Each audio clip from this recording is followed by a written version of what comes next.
Hey YouTube, Div here. I just made another video, but it didn't go through, so thought I'd start over. Sorry if my voice is a little monotone. I've been sick today, yesterday and today. It's feeling a little better, but yeah, it's gonna be a little monotone. But I wanted to make this video. I know the Epstein files are in the news, and for the record, I just want to say I called it absolutely correctly about a year ago. I said the Epstein list was not going to come out due to the sweetheart deal that happened in 2006 or 8ish, where pretty much the lawyers made a back end deal with the victims' lawyers to absolve all co-conspirators. And so what people don't realize is, I know Trump told Bill O'Reilly, who said today that uh, people will be involved who the context doesn't matter. That's important. He says context because the context is actually that um, the intelligence agencies let him off the hook and everyone involved off the hook in 2008. So if they did release the list, they would the U.S. Uh, I guess Intel or some agency, probably the judicial system. You know how lawyers are. The law is pretty much all these rich, very rich elites could sue the United States government for releasing the list. So that's why they're actually afraid. But I wanted to go over how we got here, how into the intelligence agencies have really overshadowed the U.S. Constitution, really since the '60s.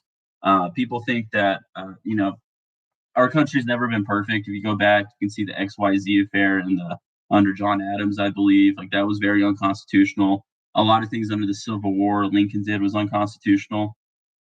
So we're not a perfect country, but I would say starting in the '60s is when um, really it's not been how it's written in the Constitution. In the Constitution, there's checks and balances with the executive branch, the legislative branch, and the judicial branch. But with intelligence agencies, they're able to overshadow that since then. So let me go ahead and share my screen. I know I kind of have to restart here, but it shouldn't take too long.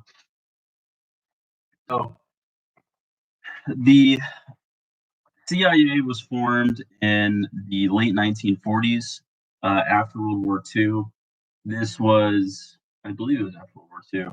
The special forces were, yeah, here we go. Yeah, 1947. So the special forces, the Navy SEALs, were founded in World War II to help out with D-Day, but the CIA was formed after. I won't get into where like the first 20 years of that. I don't think it's that important. But the first real date is 1963. So it's been all but proven that LBJ was the one that gave the hit for the JFK assassination. He had issues with JFK and RFK for years. Was very involved. He's an intelligence agency legend, CIA legend. And near his deathbed, he told his sons, well, it's not going to show, but he told his sons, I went into this earlier, he told his sons on his deathbed that he connected all the dots, that LBJ is the one that gave the hit. So if you want, you can look it up yourself, but that's really how it started. Now, as far as to why, that's the big question. Isn't really who gave the hit. That's been all but proven, but why? My opinion is JFK. He was already warning about secret societies, so it's not a conspiracy theory. You can look up the speech, but it would be really stopping the military-industrial complex. The military-industrial complex, LBJ after the Cuban Missile Crisis was not LBJ, JFK after the Cuban Missile Crisis. He did great there, by the way. Was looking to kind of destabilize it, and so whether it was bankers, whether it was wealthy politicians, I think they all got together, and LBJ was the one that actually had the power to do it. So that's where we start. And also, shortly after JFK, RFK died as well. Lee Harvey Oswald, the guy who was the shooter, told everyone that he was a patsy before he himself was killed.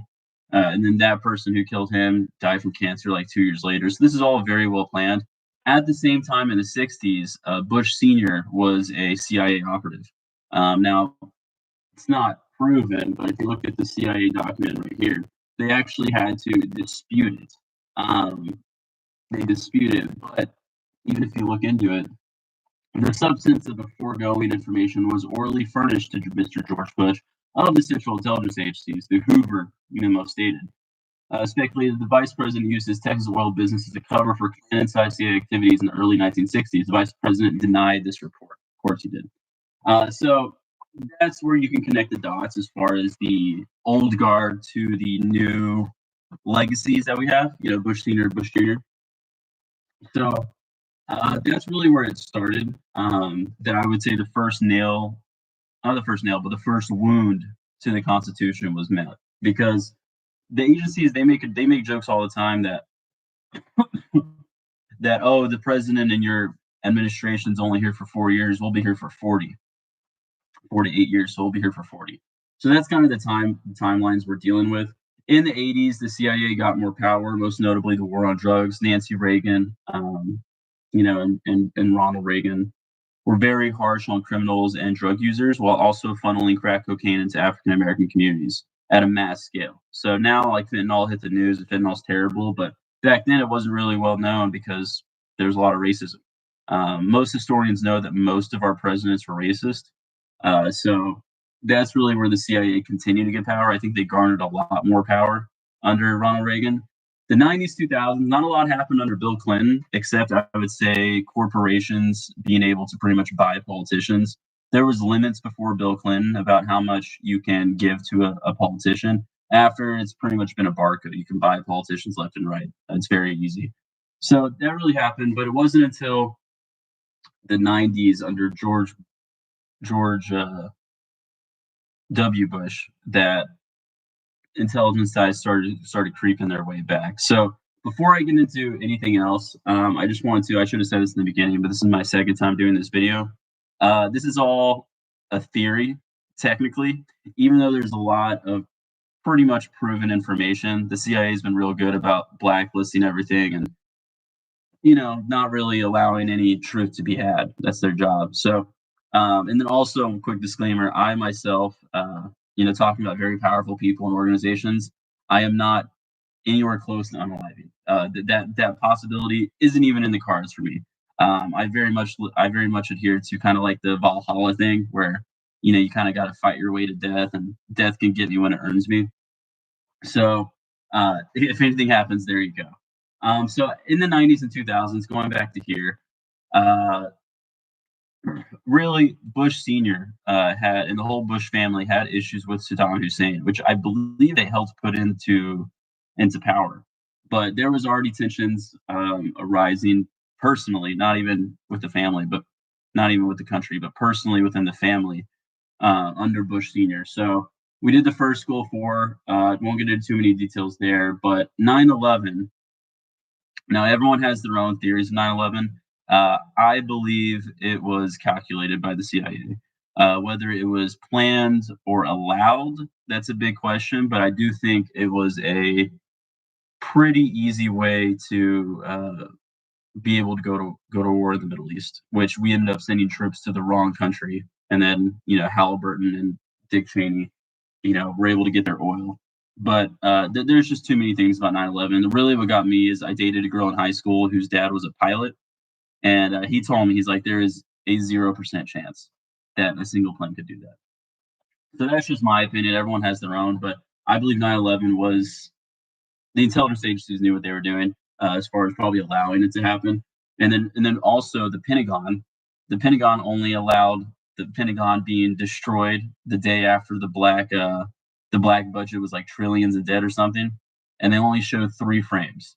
So all people who say that's a conspiracy. You know, you can only cover your eyes for so long before you admit something's the truth. So that is, and then right after 9/11, we really advanced into the digital era. Social media, Edward Snowden, the NSA, all that stuff. That really happened in the 2000s. And so there was a level of control that the intelligence agency had. And so the question I have, that I wish we got more answers with is, so I'm going to get into my favorite subject, and that's the Twitter files. The Twitter files I saw happening under YouTube. I live on YouTube. I've lived on YouTube for 10 years now. And when they started removing the dislike button, not allowing comments, and it was very coordinated, especially in COVID. It was very obvious what they were doing. And then it was pretty obvious that they were making censorship changes specifically for the Democratic Party. Now, my question is I wonder how long that had been going on. I don't think it was happening in the early years. I think it probably happened when Trump came around that, as the Twitter files proved, big tech, Democratic Party, and the CIA were able to kind of come together and really have, I would say, almost total control as far as not letting them say stories. So the Twitter files was a big step because this was the first time it was proven that the CIA was involved and domestic interests on a mass scale, mainly, most notably, with the Hunter Biden laptop story. So that was a legally valid story, found in it was legal in every sense of the word. And sure enough, this 50 operatives under Russiagate lied under oath, saying it was Russian disinformation when they actively knew it was an illegit story. And that was censored at the peak of the election. Uh, and again, the thing about tech censorship that freaks me out, just flip of the switch. Flip of the switch, and they censored everyone in America. And people say, oh, they censored Democrats too. That's baloney. The percentage came out, it was 98.5% of censorship of Republican and conservative individuals. So it was the smoky gun. I personally, I think the Twitter files is going to go down in history as bigger than Watergate. And in my opinion, it was probably the end of the free internet, both in a lot of ways. Like now you have to pay for Twitter and stuff. But that was really, I think, the first nail as far as the intelligence agencies really overshadowing the Constitution. And then we come to everyone's favorite subject today. So sorry it took too long. You can see my last video if you want me to go into, if you want to see my 2 reasons why I knew the Epstein list wouldn't come out. But it's been proven that the CIA and intelligence communities have actively worked with traffickers since the 90s. And this isn't like it is terrible, but like, is it necessary is the question. I at the time, maybe, especially in the 90s before the internet and before we were the tech powerhouse that we are today. But back then, it's debatable, but it's been known since the 90s that they were somewhat involved for intelligence reasons. So you want to ask, when was Epstein involved here? At what point did that start? Because that's really going to be the smoking gun, is when it happened. Because in 2008, so in 2008 right here, this is when the sweetheart deal happened. That's when pretty much it was in 2005, 2006-ish. It was the first time he was taken to court. He was found guilty. He pleaded guilty for prostitution with an underage individual unknowingly. But the lawyers on the back end made a secret deal that was illegal, but it's very hard to prove in court. Made a deal with the victim's lawyers that he would take a reduced sentence, which he did, and that any and all co-conspirators would be absolved from prosecution. So that ties in doing this. That ties in with why the Epstein list can't be released today, because if they let the Epstein list go, everyone on that list would have some form of reason to sue the U.S. government, and these are wealthy, powerful people. So the U.S. government doesn't want that smoke. Also, there's ties with intelligence still, especially with, I think, Mossad is what everyone's saying, which I could see. That the Israeli prime minister met with him, I think, 100 times. Spent the night at his apartment with him and women. So there's very much ties there. And personally, I don't know, but Bill Gates and Bill Clinton are the two biggest names that are no doubt involved with the Epstein Island situation. I would say after Trump's recent video reaction saying, why are we still talking about this, guys? It's not like it proves that the justice system is only for against you. But if you're powerful enough, you can do anything, and I'll lie for you. So after that, I didn't think Trump was involved, but after the recent comments, I think Trump's involved, which is sad. So because Biden was involved too. Biden had an island himself, like nearby Epstein Island. It's ridiculous. So this is the full timeline. If I had to guess when the individual liberties started to die, it would be October 1963. Probably because this happened in November. So probably in October is when people talked with LBJ and said, "Hey, we need to do something. Let's go ahead and make a hit." And that's when the intelligence agencies overshadowed the Constitution. They advanced in the 80s with Reagan, who was very comfy with the CIA. And during the war on drugs, that's actually when Bush Sr. was director of the CIA. And advanced into the 90s, 2000s, Bush Sr. was able to leverage his power, one, for his son, and then two, against the Middle East with Saddam Hussein. 9/11 thus gave them a perfect reason to send troops to the wrong country. I'm gonna have to redo the president's list because Bush is gonna be at the bottom now. Now that I have more perspective, with the digital era under Bush specifically, and Obama too, but Bush was the one that started it. They were able to have more control over the American public. This culminated with a lot of theories and stuff. It culminated in the Twitter files. Elon Musk was able to prove with Matt Taibbi, I think Taibbi, was able to prove the connections between really the Democratic Party, but party politics, big tech, and the intelligence community. And then this all accumulates in the Epstein list, which is not going to come out. It's not going to come out because, for a legal case, it's too much risk for the U.S. government, which is sad. And then also, who knows the intelligence part as far as foreign agents, Mossad. It goes deep at that point. Prince Andrew, I know, is a big one.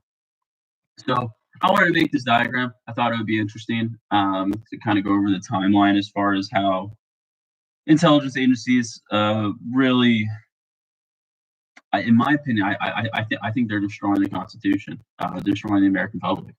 I think we're at a point now where people have lost faith in the system, and I think it's going to get ugly. Like maybe there'll be a third party movement, but yeah, I think it's going to get pretty ugly. So let me go ahead and stop sharing my screen. So that's my video. I know it's a little bit of a weird format with Microsoft Paint, but let's see if I missed anything too. No, I hit it pretty well.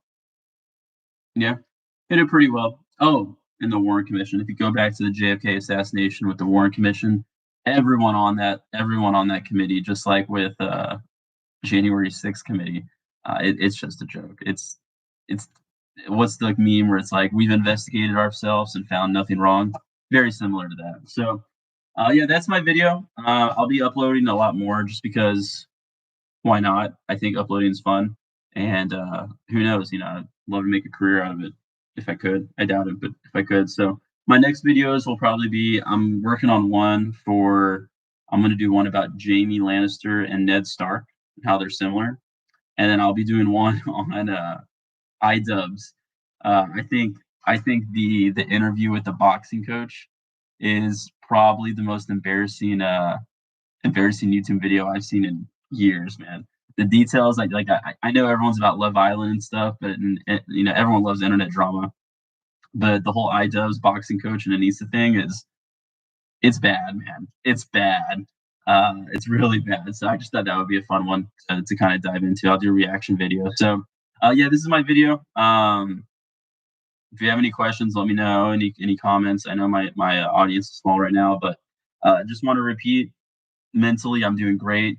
As far as unaliving, not even in the cards. But for anyone who's interested how we got to this point of the Epstein list not being released, there you go. So it's been happening since the 60s, advanced into the digital era, and then the Twitter files confirmed it. And now what's crazy is now everyone knows. Now everyone knows, like, oh yeah, the judicial system is two layers. There's our layer, and then there's where it doesn't apply to anyone at all. And now everyone knows it. Everyone knows it, and now everyone's kind of looking around going, they can get away with anything. If they can get away with a mass trafficker blackmail operation involving hundreds of individuals and no one goes to jail. Also, for the last note, everyone says like, oh, who killed Epstein? I think Epstein's still alive. I think with this much cover up and this much power protecting the list, I bet you he's still alive. And Ghislaine, whatever you want to call her, Maxwell, whose dad was very close to Mossad, by the way, was just kind of the passing, just kind of the Lee Harvey Oswald. Put all blame it on her, and it's sad, man. It's really sad. So that's my video.